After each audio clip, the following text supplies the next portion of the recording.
آنکھ ہمارے جسم کا نازک اور حساس حصہ ہے، اس کے بغیر زندگی گزارنا ناممکن سا لگتا ہے۔ یہ اللہ کی نعمتوں میں سے خاص نعمت ہے، اس کی حفاظت کا خاص خیال رکھنا چاہیے کیونکہ ان دنوں آنکھوں کا وائرس عام ہے جس سے آنکھیں جلد خراب ہو رہی ہیں۔ اس کی علامات میں آنکھ کا سرخ ہونا، آنکھ میں سوجن، آنکھ میں درد، آنکھ سے پانی بہہ آنا، آنکھ میں جلن وغیرہ۔ تو صاف اور روشن آنکھیں حاصل کرنے کے لیے آپ ان تجاویز پر عمل کر سکتے ہیں۔ مناسب نیند آنکھوں کی تھکاوٹ اور سوجن کو کم کرنے کے لیے ایک رات 7 سے 9 گھنٹے کی نیند ضرور پوری کریں۔ ہاتھوں کی صفائی، اپنے ہاتھوں کو باقاعدگی سے دھوئیں اور گندے ہاتھوں سے اپنی آنکھوں کو چھونے سے گریز کریں تاکہ آنکھوں کی اچھی صحت برقرار رہ سکے۔ متوازن غذا آنکھوں کی صحت کو برقرار رکھنے کے لیے وٹامن سی اور ای، پھلوں اور سبزیوں سے بھرپور غذا کھائیں۔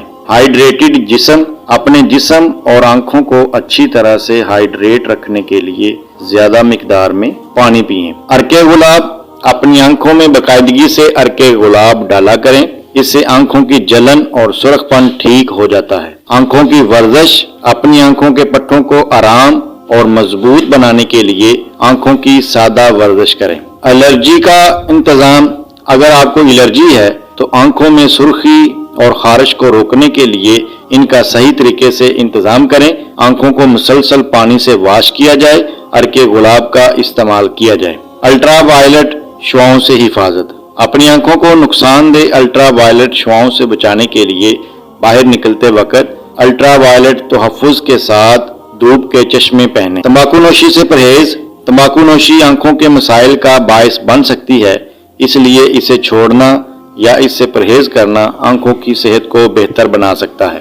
مصنوعی آنسو، اگر آنکھیں خشک یا جلن محسوس کرتی ہیں تو آنکھوں کے ڈاکٹر کے مشورہ سے آنکھوں کے قطرے مصنوعی آنسو استعمال کرنے پر غور کریں۔ آنکھوں کا باقاعدہ چیک اپ، آنکھوں کے کسی بھی مسئلے کے حل کے لیے باقاعدگی سے کسی مستند آنکھوں کے ڈاکٹر سے چیک اپ کروائیں۔